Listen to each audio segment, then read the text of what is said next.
Hi, I'm Elizabeth with Hamilton Native Outpost, and today I'm out here among these tall native grasses. It's the 6th of June. How did these native grasses get so tall? When the bison were here, was there a fertilizer buggy following them around? Where is the fertility in these native grasslands coming from? Let's explore that today.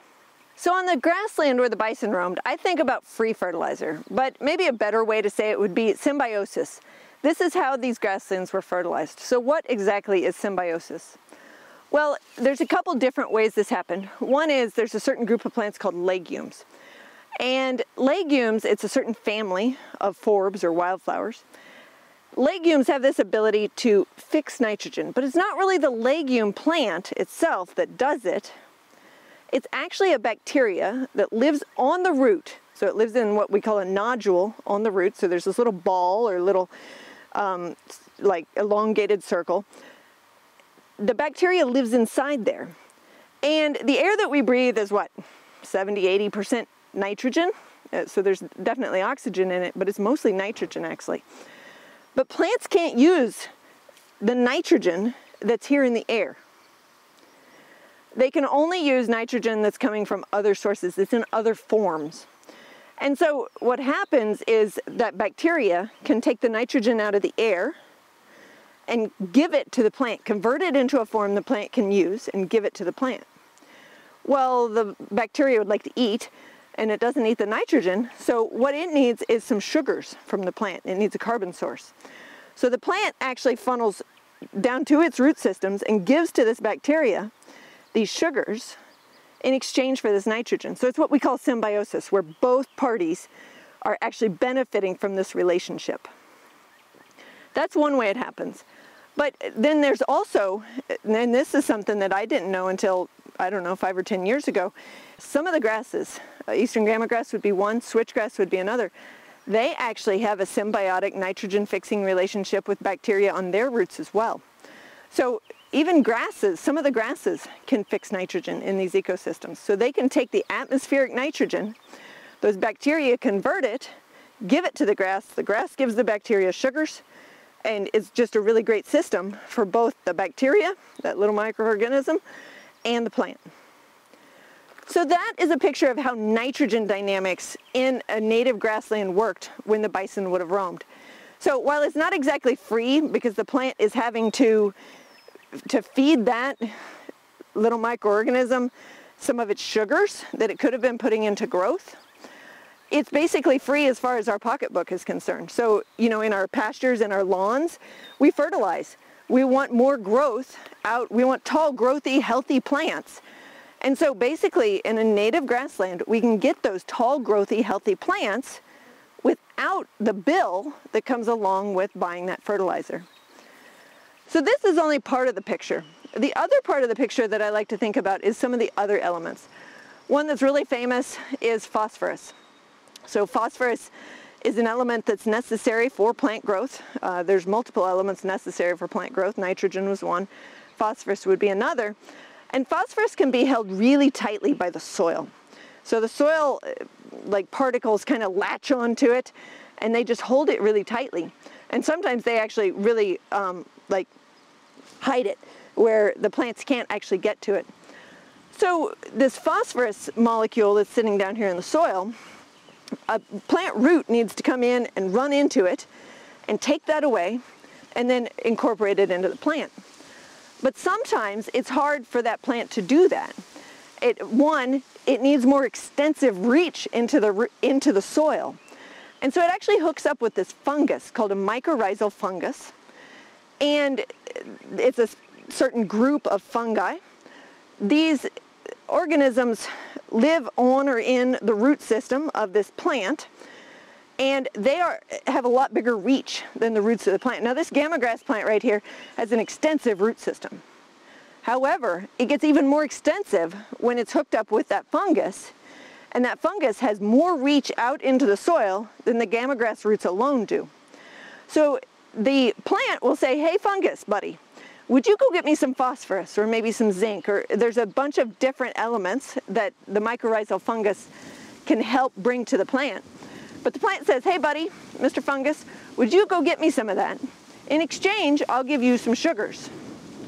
And so it's this mutualistic, symbiotic relationship where, again, both parties are benefiting because the fungus is getting fed the sugars, the plant food, if you will, and the plant is getting that phosphorus that it needs.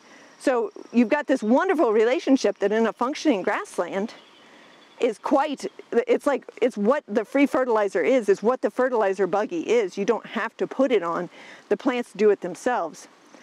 Now I'm told that like 80%, give or take, depends on the statistic you read, of plants have an association with mycorrhizal fungi. So a lot of them do, but not all of them do. And so in agriculture, a lot of times we think about planting things like Bermuda grass for grazing, or Caucasian bluestem, or, you know, there's any other number of plants.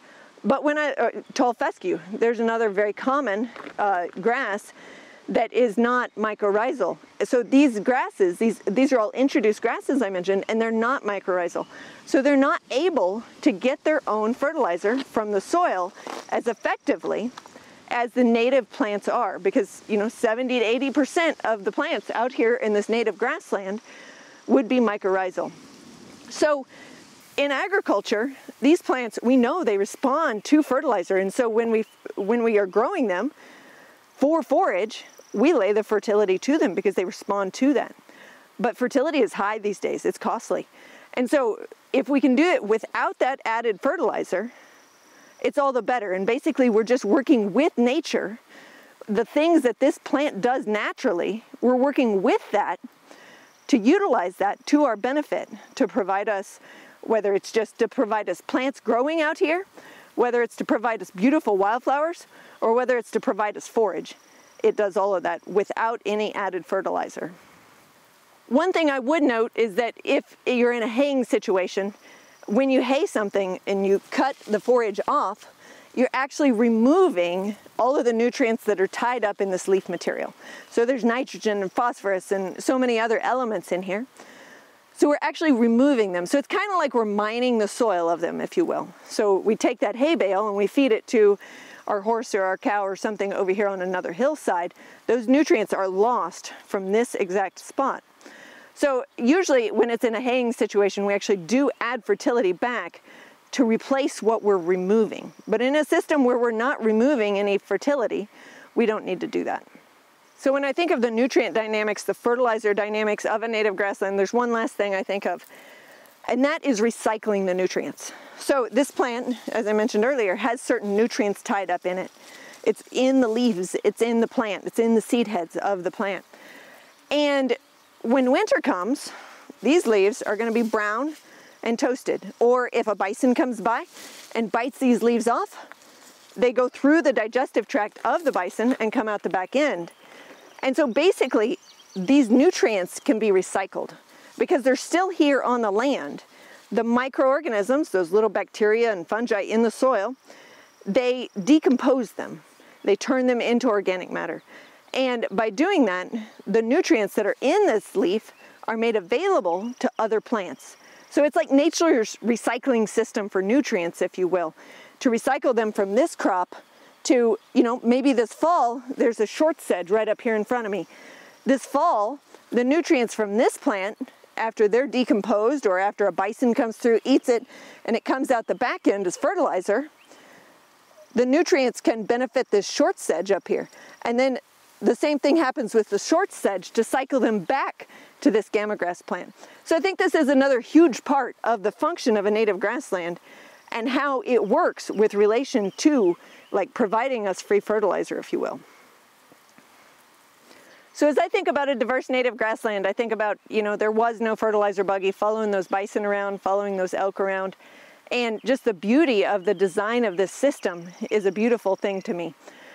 Native grasslands are something that we are so passionate about here at Hamilton Native Outpost, and we love to share them with other people. And you can find other videos on our website or on our YouTube channel. Thanks.